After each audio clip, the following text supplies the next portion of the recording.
निःसंशयं स्वभावाप्ति प्रभावे कृष्ण कर्मणा तस्मै संज्ञानरूपाय नमोस्तु परमात्मने, नमोस्तु परमात्मने। इष्टोपदेश यहाँ चल रहा है।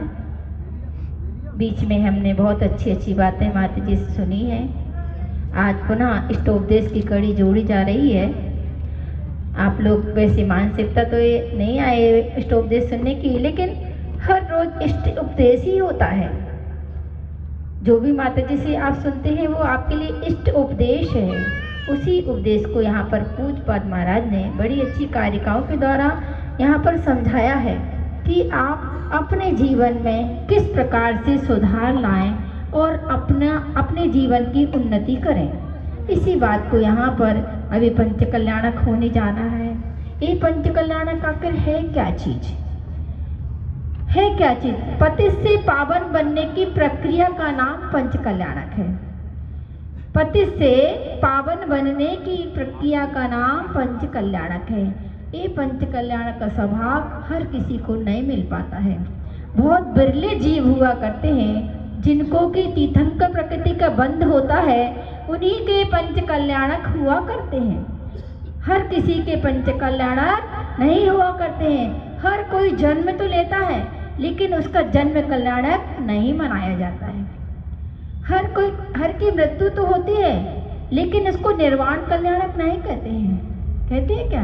वो निर्वाण कल्याणक नहीं है, वो मरण है। लेकिन भगवान का निर्वाण होता है। भगवान अब पुनः संसार में नहीं आएंगे, इसलिए उनके अंतिम समय का जो होता है, अंतिम जो होता है उसको कल्याणक के रूप में मनाया जाता है, जिसको कहते हैं निर्वाण कल्याणक। ऐसे कल्याणक आपके इस ग्वालियर में बड़े सौभाग्य से आचार्य श्री के आशीर्वाद से आचार्य श्री के ही शिष्यों द्वारा क्या हो रहा है? पंचकल्याणक होने जा रहा है।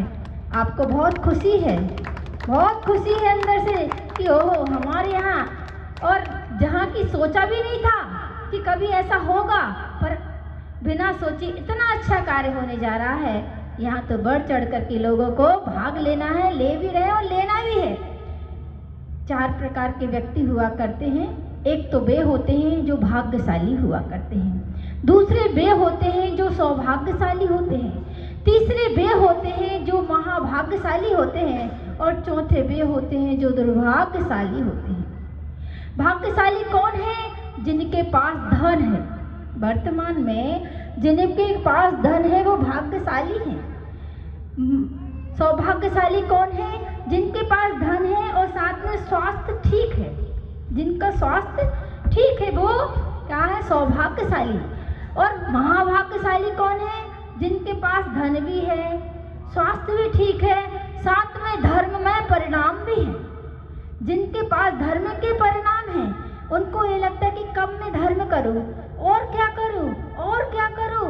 इस प्रकार से जिनके अंदर परिणाम चलते रहते कि मैं धर्म के लिए और क्या करूं, कैसे करूं। जैसे कि यहाँ पर करीब 6 साढ़े 6 महीने हो गए, माता जी आपको एक ना एक प्रोग्राम से जोड़ के रखी हैं ताकि आपके परिणामों में विशुद्धि बनी रहे। इतने जीवन के इतने क्षण निकल गए, इतने वर्ष निकल गए, लेकिन इस साल जैसा आपको क्षण कभी नहीं मिले होंगे। इतने 7 महीने 6 महीने में आपको ऐसा लगा ही नहीं कि हमारा जीवन यूं ही जा रहा है। आपको ऐसा लगा कि मेरा जीवन तो सौभाग्यशाली है, मेरे जीवन के क्षण बड़े अमूल्य क्षण निकल रहे हैं, बड़े अच्छे से धर्मधाम में निकल रहे हैं। जो भी लोग यहाँ आ रहे हैं बड़े भाव से आ रहे हैं, और बड़े ही भाव से आते हैं, वो अपनी झोली भर भर के ले जाते हैं। पूरा दिन बड़ा ही शुभ निकलता है, और रात्रि में तो ऐसा लगता है कि वो ही दिखता है। माता जी दिखती है, आहारचर्या दिखती है, पूजन दिखती है, विधान दिखते, क्या दिखते सपने में? यही दिखते ना। तो आपका स्वप्न भी, आपका सोना भी शुभ है, आपका सोना भी शुभ है, जागना तो शुभ है ही। इतने अच्छे संस्कार बन गए हैं कि आप सोते हैं तो वो सोना भी आपका शुभ है। आपके उस सोते समय भी अशुभ कर्म नहीं बनेंगे, क्योंकि कर्म तो कभी रुकते ही नहीं, बंध ही रहेंगे। चाहे जो तुम अच्छा करो या बुरा करो, अच्छा करोगे तो शुभ कर्म बनेंगे और बुरा करोगे तो अशुभ कर्म बनेंगे। लेकिन चौथे नंबर के वो हैं जिनके पास ना तो धन है, ना ही स्वास्थ्य ठीक रहता है, और तीसरी बात धर्म में भी भाव नहीं होते। कोई धर्म करता तो पीछे क्या करना है, कितना करते रहोगे, कितना तो कर लिया, कितना तो दे दिया। इस प्रकार से जो दूसरों को विघ्न बाधा उपस्थित करते हैं वो हैं दुर्भाग्यशाली। हमको तो प्रेरणा करना कि नहीं और करो और करो, ये मौका मिला है, दोबारा मिलने वाला नहीं है, धन जड़ है, ये तो यही छूट जाने वाला है, क्या साथ लेकर के जाओगे, कुछ साथ जाने वाला नहीं है, जाएगा तो केवल धर्म साथ में जाएगा, बाकी सब यही छूट जाए, कुछ साथ जाने वाला नहीं है।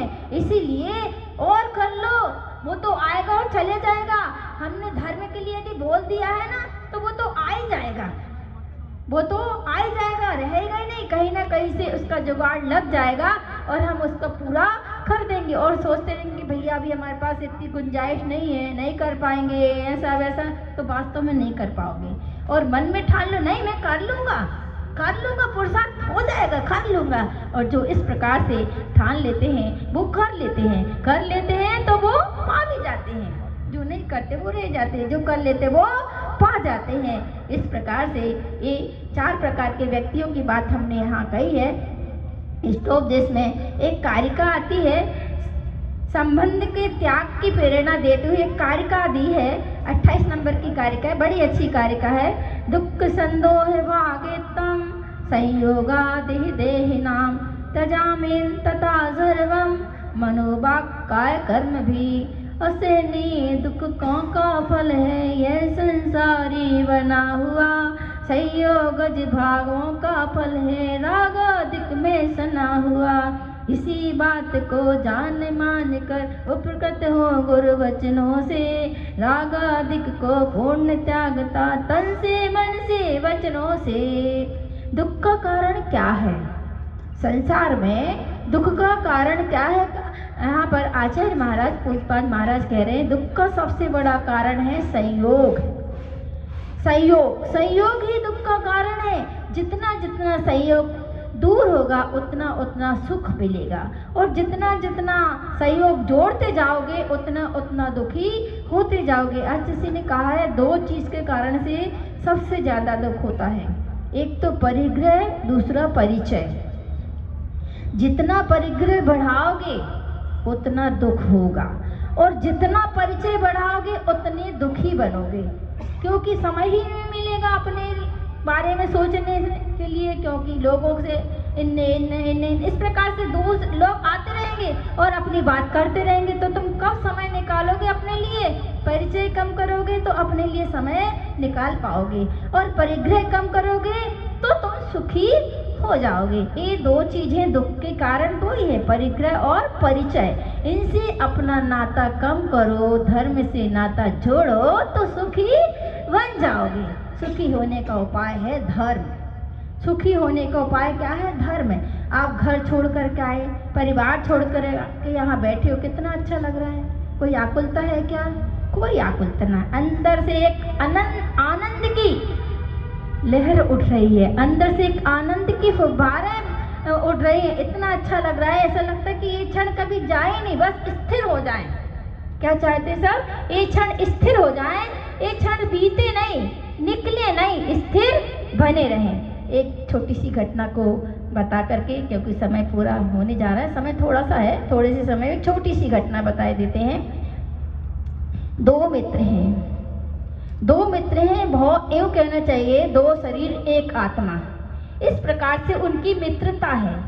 बचपन से एक साथ रहते हैं, गांव के हैं, छोटे से गांव के हैं, पर इतना प्रेम प्यार है उनके अंदर में, वो एक दूसरे के बिना एक क्षण भी नहीं रहते हैं। भाई बहन क्या एक साथ रहेंगे? उससे भी बढ़कर के इतने अच्छे से दोनों एक साथ रहते हैं। एक का नाम है राम और एक का नाम है श्याम। राम श्याम 2 भाई, 2 मित्र हैं, बड़े अच्छे से रहते हैं, पढ़ाई भी एक साथ करते हैं, हर काम एक साथ, एक से नंबर आते हैं, हर चीज में वो एक जैसे हैं। कुछ दिन के बाद राम श्याम से कहता कि भाई अपन छोटे से गांव रह रहे हैं, यहाँ पर हमारी कोई तरक्की नहीं हो रही, कोई उन्नति नहीं है, क्यों ना अपन कोई बड़े से शहर में जाकर के कुछ अच्छा धंधा खोल ले ताकि अपनी तरक्की हो जाए और अपन गांव का भी विकास कुछ अच्छे से कर सके, क्योंकि धन होगा तो विकास कर पाएंगे, धन नहीं होगा तो कुछ नहीं कर पाएंगे। धन के बिना कुछ नहीं हो सकता है संसार में। संसार की बात चल रही, मोक्ष मार्ग में धन की जरूरत नहीं है, धर्म की जरूरत है। हाँ, तो उसने कहा कि अपन कुछ तरक्की नहीं कर पाएंगे। तो उन्होंने कहा, श्याम ने कहा हाँ बिल्कुल सही कहा, क्योंकि एक जैसे विचार दोनों के, जो वो कहे सो वो कहे, जैसे विचार उसके वैसे विचार उसके, एक जैसे। हाँ भाई ठीक, बहुत अच्छा, चलो अपन चलते हैं। तो घर में बता करके दोनों मित्र निकल जाते हैं। कहाँ? शहर की ओर, बॉम्बे शहर पहुंच जाते हैं। बॉम्बे शहर पहुंच जाते हैं, किस्मत साथ थी, पुण्य था जोरदार, तो उनको वहाँ पर अच्छा धंधा मिल गया। पहले दूसरे के यहाँ सीखते हैं, फिर खुद का करने लग जाते हैं। बहुत अच्छा धंधा चलने लग गया, बहुत बड़ा धनी बन गए, पूरे बॉम्बे के धनी सेठ कहलाने लगे। जौहरी का उन्होंने धंधा शुरू किया, जवाहरात वगैरह का, रत्नों का, तो इससे बड़े सेठ बन गए वो। अब दोनों को आपस में मिलने का समय ही नहीं मिलने लगा, इतने दूर हो गए कि दोनों आपस में बात भी नहीं कर पाते, फोन से भी बात नहीं कर पाते, इतना बिजी हो गए, काम धंधे में इतने बिजी हो गए कि दोनों आपस में नहीं मिल पाते। फिर धीरे धीरे राम के मन में पाप समाने लग गया। क्या समाने लग गया कि हम दो हैं और ये संपत्ति का बंटवारा करना पड़ेगा, है ना, क्योंकि अलग अलग परिवार के, एक परिवार के तो है नहीं, अलग परिवार के हैं। जब हम घर वापस जाएंगे तो इस संपत्ति को दो भाग में बांटना पड़ेगा। तो क्यों ना श्याम का काम तमाम करके चला जाए। यदि उसको हमने ऐसे छोड़ दिया तो हमारा हिस्सा मांगेगा वो अपना। तो ऐसा करते हैं, एक दिन वो फोन लगाता है राम श्याम को कि श्याम बहुत दिन हो गए अपन मिले नहीं, आओ हमारे घर पर आओ, अपन कुछ अच्छी बातें करें, कुछ खाएं पिए। तो उसने कहा ठीक है। वो आता है, बोले हाँ ठीक है, आ गया। उसके अंदर पाप समा गया था, तो उसने क्या किया, दूध में जहर घोल दिया और बड़े प्रेम से उसको खाना खिलाया, सब कुछ कराया। और उसको जैसे दूध उसने पिया, दूध पीते ही उसको घबराहट होने लग गई। घबराहट हुई कि थोड़ी देर में वो उसका अंत हो जाता है, मरण को प्राप्त हो जाता है। अब ये यहाँ नाटक बोलना चाहिए क्या, मायाचारी जैसे करने लगा, रोने लग गया कि हाय मेरा मित्र चला गया, हाय मेरा मित्र चला गया, रोना धोना शुरू कर दिया। और उसका वहीं पर सब काम करके अपने घर गांव वापस आ जाता है। और गांव में आकर कहता है हमारा तो मित्र के बिना मन ही नहीं लगता है। लोगों को इस प्रकार से बताने लग गया कि मेरा वास्तव में हम बहुत अच्छी मित्रता पहले थी, लेकिन बाद में जहाँ धन आता है ना वहाँ स्वार्थ बिगड़ जाता है, वहाँ संबंध बिगड़ जाते हैं। स्वार्थ की पूर्ति नहीं हो पाती है तो संबंध बिगड़ जाते। बस यही हुआ कि वो घर पर वापस आता है और यहाँ लोग पूछते कि को तुम्हारा मित्र कहाँ, बोले ऐसा ऐसा हो गया, वो चला गया, ये वो। फिर इसके बाद में कुछ दिन के बाद उसकी शादी हो जाती है। किसकी? राम की। राम की शादी हो जाती है।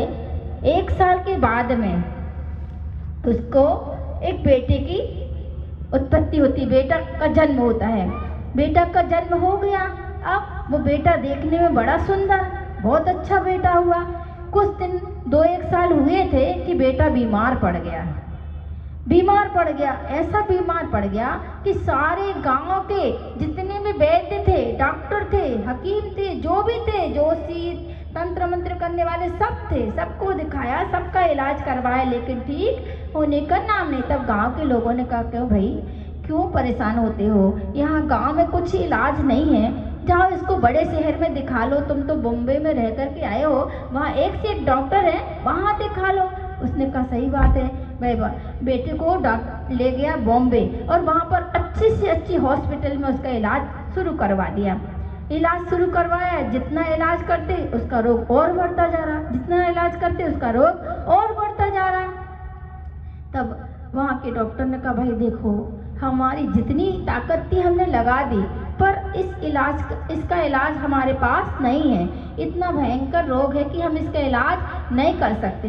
क्या करें? अमेरिका चली जाओ। अब अमेरिका जाए, यहाँ तो उसने बहुत पैसा खर्च कर दिया इलाज में, बहुत थोड़ा पैसा बचा। बोले ठीक है बेटा रहेगा तो और कमा लेंगे।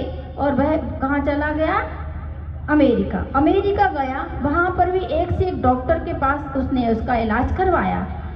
अंत में एक डॉक्टर ने कह दिया क्यों परेशान होते हो, इसका इलाज तो कुछ भी नहीं, फिर भी यदि तुम्हारे को अंदर से ऐसा लग रहा कि ठीक हो सकता है तो ऐसा करो, जर्मनी में हो सकता है इसका इलाज हो जाए। बस एक ही चांस है कि जर्मनी में इसका इलाज हो सकता है। उसने कहा कि ठीक है भाई, पैसे तो बचे नहीं। उसने उधार लिए, क्या उधार पैसे लिए, कहाँ करोड़ अरबपति बन गया था और सारा का सारा पैसा इलाज में खत्म हो गया।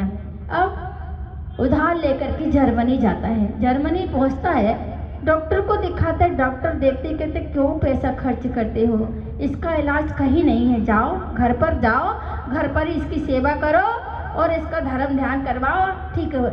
तब वो बड़ा सिर पर हाथ रख करके रोता है, फूट फूट करके रोता है कि मेरे पास अब कुछ भी नहीं बचा, बच्चे के इलाज के लिए पैसा भी नहीं बचा, सारा पैसा समाप्त हो गया। इलाज में पूरा पैसा समाप्त हो जाता है। घर लौट करके आता है और उसके पास खिलाने के लिए भी पैसा नहीं बचा था कि उसको कुछ खिला सके। एक टूटी सी खाट जो जैसे पहले रहता था वैसे ही पुनः स्थिति बन गई। घर भी बिक गया, जमीन जायदाद सब बिक गई, सब कुछ खत्म हो गया।